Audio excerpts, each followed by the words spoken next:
salaamaaleykum sama gars yi seen xarit Ablaye Sall depuis Dakar comme d'habitude rek ñëwaat tey aussi def comme ni ñu daan def rek jéem a xool yenn leeral yi ñu daan leeral ci ambassade. Bon d'ailleurs li may njëkk a def mooy souhaiter leen bonne et heureuse année parce que at bu bees bi yàlla defal ñu jàmm defal ko mboolem immigré élection yi ñu jëm ak jàmm yàlla def ci Sénégal jàmm ba bu ñu xëyee ci altine bi rek ñëpp dem liggéeyi. Alors comme d'habitude rek niñ koy faral di defee rek ay bisi bés ñu tànn yi bees yi nekk ambassade Italie procédure yi ñu ciy def yëpp ñu baaxee leen ko. Xam ngeen ne ambassade bi am na yu bari yu fa génnee yu bees yoo xamee ne bëggoon nañ leen ko baaxee, moo xam xeetu légalisation yi, moo xam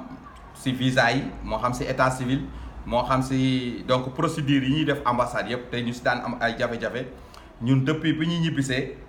ñu tànn ne ay bési bés dañ ciy xool loo xamee ne mën nañ cee bay suñu waar rek ñu jéem ko ci. Ba tax na tey ci légalisation bi la ñuy njëkkee, ndax légalisation yi amoon na fi ay jafe-jafe yu bari ci ginnaaw at yi yëpp dañ daan fay téléphone, donc di ci am problème yu mag pour accéder ci ambassade bi. Donc ñaxtu yu bari yooyu yëpp ni ñu daan def mu changer système bi. Donc léegi système bi ñu def mooy sur internet online la ñuy jëlee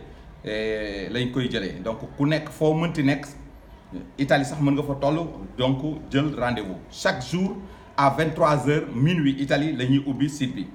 Site bi ku si bëgg a accéder gratuite la, doo fay ñaar dërëm. Link bi dugal naa ko sama Facebook, am naa ko sama WhatsApp, am naa ko sama Messenger. ku ko soxla soo ma ko laajee ma yónnee la ko gratuite. Donc mën ngeen ko tas ñëpp yore ko parce que mën nañ ci jël rendez-vous te gratuite la te chaque jour ñu ubbi ko, mais si guddi gi lañ koy ubbi à partir de 23h heure Sénégal, minuit heure Italie.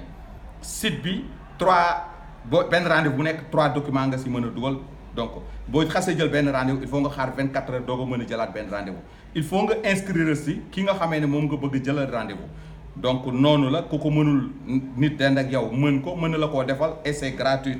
Donc yomb na trop ku ko xamul nu mu ko defee aussi tamit mën nga ko jox keneen mu defal la ko fu mu toll ci àdduna bi rek, parce que nga jox ko link bi, jox ko sa document, yow mi soxla document yi pour ñu légaliser la mu légaliser la ko quoi. Donc y a pas de problème pour ça. Leneen lu ñuy def ci légalisation yi ñu bëggoon leen ko fàttali, day demander confirmation entre boo jëlee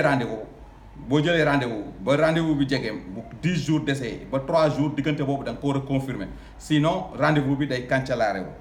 Donc je répète, rendez-vous bu ñu ko jëlee ba pare avant rendez-vous 10 jours dañoo war a dugg ci biir site bi confirmer rendez-vous bi, donc pour wane ne yow mi rendez-vous bëgg nga ko. Sinon bu manqué 3 jours rendez-vous bi day cancellare, donc da ngay ñàkk rendez-vous bi. Rendez-vous yi ils sont à 8 semaines, 2 mois, mais je vous explique 8 semaines 2 mois, mais jour bi nga koy dugal, jour bi nga am rendez-vous, jour boobu lay génn, non si pas plus urgent ça. Donc mu nekk loo xamee ne lu baax la. Bu njëkk ba da nga daan fay benn këyit bu nekk su dee da ngaa bëgg mu génn ci jour bi nga dolli yeneen 32 800. Rendez-vous bi pour nga mos a boo ko am da ngay téléphoner yore 10 000 francs wala 15 000 chaque jour. Nga jënd crédit, mën nga jeexal crédit bi te doo am rendez-vous, mën nga dépenser 50 000 dans la semaine te doo am rendez-vous. Donc c'est occasion la bu mag boo xamee ne ku ci bëgg a gone ñaare di ci pour légaliser mën nga ko jëlal sa bopp, légaliser sa bopp. Loo daan fay urgence ñaari document 160 000 nga sa fay ci 40 000 francs. Loo daan fay 3 documents yu 200 000 nga fay ci benn bu nekk daanaka 20 000 15 000 16 000. Donc boo ko en tout cas site bi, donc ku ko bëgg a légaliser sa bopp mën nga ci jënk nga légaliser sa bopp. Téléphone boobu ñu daan téléphoné muy lekk suñu xaalis ay 10 000 15 000 ambassade bi dindi na ko, urgence amatul. Donc site bi am na sécurité. Donc ku si koo fay tey mu jox ko say kayit moom ci site bi rek la mën a jëlee rendez-vous. Voilà te yu si bari yu daan amatul parce que constitution boobu mooy signé léegi légalisation yi. Donc amul ku si bëgg a dugg pour légaliser guddi, chaque guddi à 23h boo duggee site bi mën nga am rendez-vous yi. Mercredi yi sax léegi daan tëj ambassade bi, léegi def nañ ko, fexe nañ ba nga xamee yokk nañ rendez-vous yi. Léegi mercredi dañ koy ubbi di légaliser ay documents. Donc loolu bi njëkkee ubbi site bi problème boobu moo ci amoon, mooy dañu gisoon ne dafa tuuti jokkoo ak ko waa ambassade lu bari. xamal leen ko mais léegi nii signalé nañ ñu ne mercredi chaque mercredi léegi dolli nañ ay rendez-vous chaque mercredi aussi dañuy ubbi pour légalisation yi donc mi ngi noonu ma répété leen ko ku bëgg a légaliser document léegi mën nga dugg si biir site bi enregistré wu légal jëlal sa bopp rendez-vous yónni sa rakk wala sa mag mu yóbbul la kayit yi la nga daan fay xaaj ba xaajaat ba doo ko fay te doo fay qui que ce soit te kenn du la frégarer sa kayit du yeex dans 2 mois bu ñu la joxee rendez-vous jour bi ngay dugal kayit bi jour bu 15 heures nga koy jël donc mu nekk loo xamee ne ku nekk war na ko mën a xam ñi ko xamul ñu jàllale leen ko ñu jëm ko xam bataille la woon bu mag ak Weticool parce que bi ñu ñëwee ba léegi gis nañu Weticool bi fi nekkoon ak ay Africatel ak yooyu yëpp ay xeetu sàcc la woon rek 10 000 15 000 par jour ngay carré sa téléphone di woote bay bëgg a dee te doo am rendez-vous ngay mujj di jaar de gauche à droite di fay 100 000 150 000 donc léegi accessible na pour tout le monde et gratuite la donc loolu moom lu ñu mën a wax la urgence bu ku leen ko faylooti bañ leen parce que existé tul voilà loolu ñu naan mercatino que la pacchia finito donc ambassade bi aussi ils ont bien fait que yooyu ñun mënuñu fi nekk di ko seetaan donc yu si bari yoo xamee dañ ko daan def ñu xamoon ko ñu ko daan def mënuñu nekk Italie di liggéey di fay ñëw fii encore pour nga accéder si service yeneen di fay ay 100 000 200 000 pour mën a am benn kayit bu ndaw sésame bu ndaw ku ko si bëgg a def nag da nga war a préparer doo xaar ba dernier moment nga ne damaa yàkkamti da nga urgence mais comme ñëpp xam nañ ko boo jëlee sa rendez-vous dans 2 mois bu njëkk ba da ngay woote téléphone jël rendez-vous boo jëlee rendez-vous ñu ngi lay jox rendez-vous dans 1 semaine des fois nga toog 15 jours 3 semaines doo am rendez-vous boo dugalee kayit bi fay ambassade di nga toogaat yeneen 1 mois pour def retrait donc boo xoolee daana ëpp lu ëpp 2 mois te li ngay dépensé ëpp téeméer ci noonu léegi nag site bi gratuite la te ñëpp lañ ci yamale parce que ñëpp mën a jëlandoo seen bopp rendez-vous te kenn du fay ñaar dërëm si jël rendez-vous bi et procuration am na si système procuration bi ni ñu koy defaree dafa am benn formulaire procuration boo xamee ne dañ koy joxe mën ngeen ko tirer sur internet ko soxla ba mu ko laajee ma jox la ko nga bu njëkk ba dañ ko doon légaliser au début mais léegi nii bi ñu gisee am na ay jafe-jafe ambassade ñu bind leen wax leen ne leen commune yu bari dañ ko doon bañ a légaliser léegi jaratul légaliser je répète procuration yi ñuy def di laaj pour légaliser c'est-à-dire kuy légaliser këyit ambassade léegi ku fay dugal këyit moo xam état civil légaliser lépp da ngay defal nit procuration yi dañu daan obligé au début ñu légaliser ko commune wala Castoro léegi dindi nañ ko donc kuy légaliser procuration bi mën nga ko compiler boole ko sa photocopie carte d'identité italien wala sa photocopie permis de séjour yónnee ko rétro verso signature bi nekk sa signature bi nekk si carte d'identité bi donc jarul légaliser léegi dindi nañ ko y a pas de problème bu njëkk ba lañ ko def mais léegi man je vous garantis que ni dañ na ambassade bi dindi nañ ko parce que ñun topp nañ ci di leen ko wax ba yooyu yëpp accepté nañu ko bind nañ ko sax si site bi si je me trompe pas mais seen bi yëpp nit ñaa ngi dugal te légaliser wuñ seeni légalisation yooyu mais ñi nekk Sénégal nag nekk ay sénégalais bëgg fa légaliser te amuñu permis de séjour nekkuñu nationalité italienne seeni procuration il faut ñu yóbbu ko ministère affaires étrangères légaliser ko loolu mooy problème procuration yi nga xamee ne moom lay àndal. alors ñu dem si beneen étape si procédure visa yi et passeport italien yi ñu bari dañuy laaj chaque jour ñan lañ am droit dugalal visa passeport italien yi primo grado donc loolu aussi dañ koy répété waat rek doom la ba 21 ans bu dee primo grado doom la ba 21 ans donc jabar papa yaay goro doomu jiitle mais jabar dañ leen di répété ne il faut nga def transcription mariage ba pare donc ko mën a demandeel mu des nag doom bu ëppal 21 ans mu nekk 2e degré mook rak ak mag yooyu yëpp mën nga leen déposer visa mais procédure bi mooy gën a changé te mooy ëpp kayit moo ëpp procédure moo gën a compliqué aussi tamit mais mën na nekk yaay ak papa aussi tamit ak goro ak doomu jiitle c'est plus compliqué mais procédure yi xaw na bari tuuti am na 2 ba 3 façons procédure mais yëpp mi ngi si site bi ku ko soxla ni ñuy defee formulaire yeeg yooyu boo ñu ko laajee ñun ñu jox la ko quoi li ñu mënul daal mooy jëlal ma rendez-vous légalisation wala légaliser ma donc désormais ngeen baal ñu rek légalisation yi moom vraiment ku bëgg site bi ku bëgg légaliser bëgg site bi boo ma ko laajee ma jox la ko ni ñuy enregistré woo gratuite boo ma laajee ma wax la dañu lay enregistré guddi 11h nga jëlal sa bopp rendez-vous yónni ku la neex mu légaliser la li ngay fay du mat 40 000 bu dee nationalité ñaari documents yi 40 000 ngay fay ambassade traduction légalisation bi matul 10 000 francs ak ki nga yónnee affaires étrangères donc li ñu la daan laaj 90 000 wala 100 000 francs mën nga si fay 40 000 wala 50 000 francs je crois que ni loolu aussi message la boo xamee nañ ko jàllale ñeneen ñi gis ko ñeneen ñi mën si accéder parce que ñu si bari aussi tamit 200 000 250 000 loolu war na dakk parce que crise bi ñu nekk nii mooy ma yeggale si visa yi ma nekkoon dañ ne rakk ak mag ak papa ak ko ëppal 21 ans parce que doom bu ëppal 21 ans mën nañu ko dugalal visa seulement que procédure bi dootul nekk primo grade dafay nekk second degré mais procédure la war na mën a nekk yoon maye na ko amul benn problème ñu dem si nu la oso yi 18 ans la yem si xale yi moo lieu papa ak yaay yi aussi problème am na si bu ngandee pour nu la oso papa ak yaay bala ko nit di def na laajte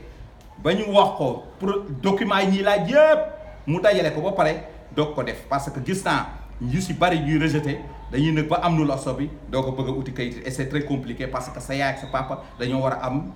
certificat de mariage donc dafa war a am ay prise en charge dafa war a am charge définitive prise en charge bi c'est-à-dire dafa war a am ay transfert da bari na trop procédure buñ siy laaj loo xamee dafa bari boo xamee ne xamuloo ko nga ut sa nu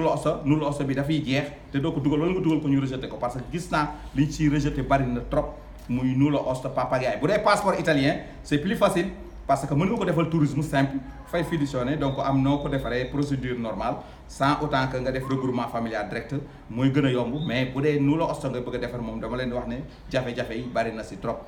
après visa bi ñu bari dañuy laaj xale bi nan la war a comporter woo comme sànq waxoon nañ leen problème légalisation yi après visa avant visa bi bu dee da ngay dugal sa doom di leen dugalal visa mu leer la ne fii ak 3 mois 4 mois 5 mois la ñuy am visa wala dara préparer seen extrait naissance bu dee seen yaay nekkul Italie nga utaale autorisation légaliser ko teg à côté mais ñun dañuy teg ba dernier moment chaque fois ñu daw ne sama doom ñëw na Italie lan la soxla loolu la fekkoo bi ngay defar visa bi mënoon ngaa laajaale yooyu muy àndal nga teg ko à côté parce que bokkul fi ñu leen defaree procédure yi c'est deux choses différentes procédure visa yi fañ koy defee bokkul ak fa ñuy légaliser en attendant nga jël say këyit jël sa rendez-vous ndànk légaliser say extrait naissance doom teg à côté doo si fay 200 000 300 000 yu dul jeex doo sonal Ablaye Sall doo sonal ma Samba nax nañ ma lekk nañ sama xaalis xaw ma ku may jox castora suba lañ ma jox rendez-vous wala gannaaw suba même rakk ak mag bu ñu dugalee visa ba am ko dañu war a am extrait naissance bu ñu légaliser ambassade pour mën a am visa bon papa ak yaay yi c'est pas l'appel parce que strato nascita ba nga am sa commune soo ko tiraaree mën nga leen see dugalal le visa yenn castora yi rek ñooy laaj ay prise en charge mais bon papa ak yaay yi moom amuñu problème quoi mais fii yooyu minoré na yi moins de 18 ans seen yaay nekk Sénégal day defaare autorisation parentale ñu légaliser que yóbbu ko si castora bi pour mën a dugalal xale bi permis de séjour wala carte séjour donc billet aller retour borom passeport italien yi ñoo ko war di jënd nu la osto rek lañ permettre mu jënd aller simple pour après visa parce que ñu si bari dañuy dem ba aéroport ñu retourner leen billet ku yore passeport italien boo wutalee nit visa rek billet aller retour la war a dagg nu la osto kese lañ permettre pour nga dagg billet aller simple bari na trop ñuy dem ba aéroport di ñu woone dañ maa téye donc nu may def woona tooy na donc voilà et beneen chose mooy beneen affaire rendez-vous visa yi gis nañ ne temps yi sori na aussi ils ont à 2 ou 3 mois rappelé nañ ko ambassade j'ai des batailles yoo xamee ne yooyu moom moo ñu gën a voilà war nañ ci wax ñu xool nu ñu fexe ba loolu xaw a yemb xam nga toog 2 mois 3 mois di xaar rendez-vous donc visa nga toogaat 2 mois wala 3 mois nu loso bi nga koy jot xaw na doy waar daal te metti donc mais comme ni ñu leen di wax rek li ñu ci mën a def ñun ak ñeneen ñi ñu ci mën a def ñu def ko parce que mën nañ ci dara voilà mën nañ ci dara buñ ci am na noo xam ne bu ñu ko defee rek je crois que ni dina yëngatu quoi beneen affaire mooy dañ ma gis visa yi ñuy refusé vidéo ni dafa xaw a métti damay essayer rek xoolal leen problème yi ëpp ambassade Italie ma tënkal leen ko ay benn visa yi ñuy refusé dama gis daal lu ma xaw a naqari xarit bi nekk Italie sama cousin sama ami italien sama rakku papa donc am na passeport italien invité na ma 200 000 300 000 yi ngi si ñàkk fayal ko fiduciaire ñëw fay 65 000 fay pratique bi li ñu koy defaree ak assurance Schengen lu mu tuuti dina dugg 250 000 300 000 te dañ koy rejeté ndax ñi visa ñi ñu ko war a may mooy ñu am droit pour am visa moo xam parent primo grade wala seconde grade cohésion familiale wala regroupement familial wala tourisme ak citoyen communauté européen donc yooyu dañu am accès parce que sa famille moo fa nekk am na droit invité la am na droit defal la këyit mais xarit magi papa cousin ami sama xaritu tubaab bi invité na ma fay na fiduciaire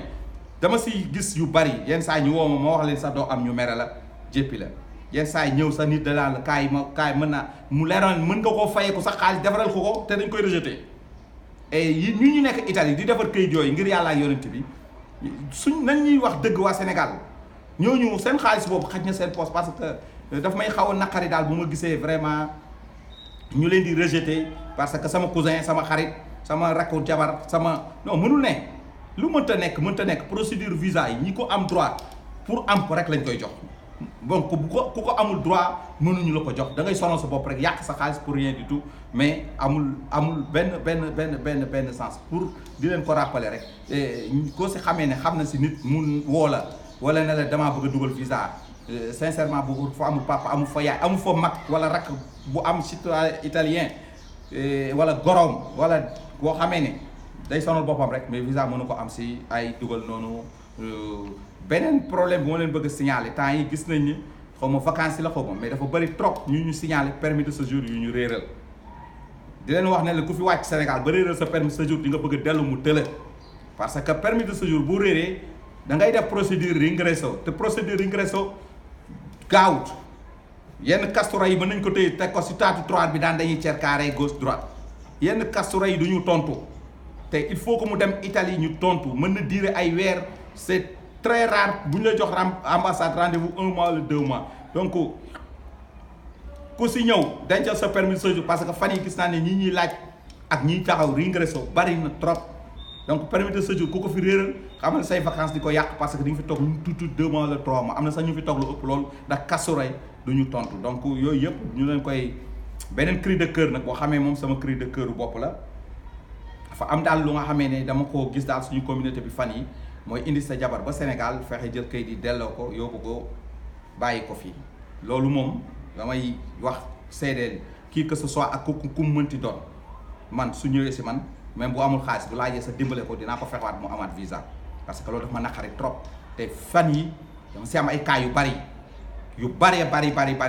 te ku si ñëw si man dinaa fexe ba nga amaat visa delluwaat parce que waxtaan wax dëgg sa la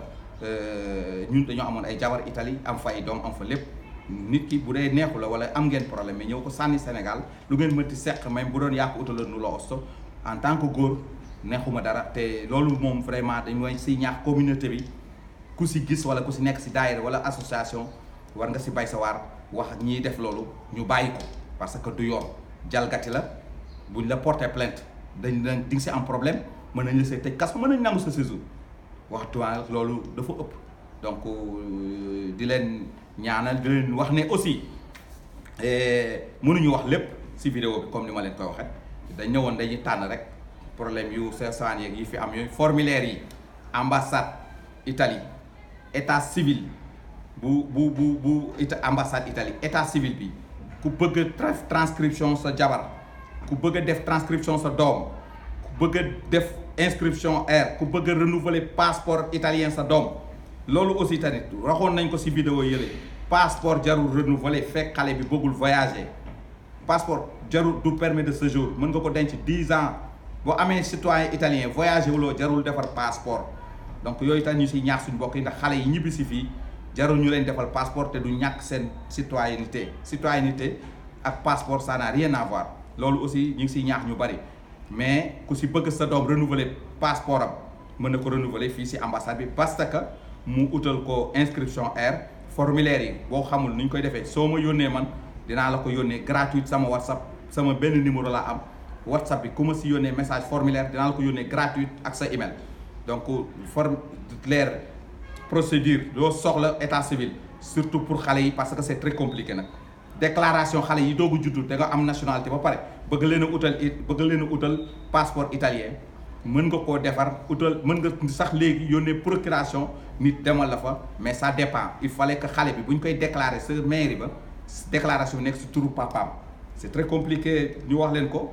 c'est très compliqué mais procédure la yooyu yëpp yu ñuy def la yoo xamee ne mi ngi biir ambassade ba accès yi c'est gratuit formulaire si site internet bi lañ ko def ku mënta dugg si internet bi mënuloo ko am boo ñu yónnee message ñun dañ la ko yónnee ñu ngi leen di gërëm di leen sant foofu la ñu bëggoon yam ak yéen luñ ci fàtte peut-être du suñu sago bu dee juum nañ ci aussi tan ngeen jéggal ñu ko dañuy jéem rek voilà di leen répéter ne leen procédure ambassade pour légalisation yi yomb na trop ñi ko bëgg a def yëpp mën nañ accéder si site bi gratuit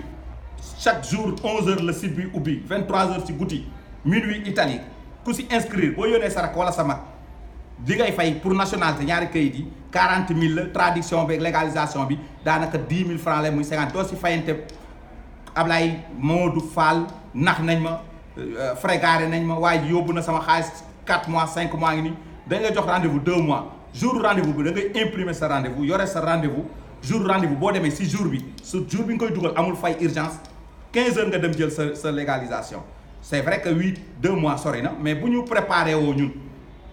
defar ko avant mais dañu toog ba dernier moment du ñu fayante 100 000 kenn du ñu frégaré kenn du ñu nax parce que li xew ambassade Italie mënut a continuer mënuñu nekk ay laboratoire njaboot gi nekk fii ñu ñuy laaj légalisation benn urgence 80 000 85 000 200 000 300 000 si père de famille boo xamee dafa am 3 doom wala 4 doom imaginer ku am 3 doom nga yóbbu leen Italie utal leen visa fi dagal leen biir war a am 3 légalisation yoo xamee ne da nga war a dem kasoro mu nekk cas urgent comme mu njëkk ba benn bu nekk ñu fayeeku la si lu ëpp 85 000 xam nga loolu dafa metti donc léegi ni ñu ko def nii jàllale leen message bi transféré leen message bi ñëpp jot ko ku bëgg a légaliser ambassade Italie mën nga jël site bi dugg si biir site bi enregistré wu bon enregistrement bi aussi dinaa leen si dolli bu dee iPad wala ay téléphone dafa am ay lettres spéciales yu ñu koy defee mais boo tollee procédure bi rek boo aayul nga koo aay sa wet nga wax ko mu enregistré la guddi 11h bu jotee bu ñu koy ubbi gratuite la ñëpp a si yam accès ak privilégié kii te la njëkkoon ba amatul 100 000 kaay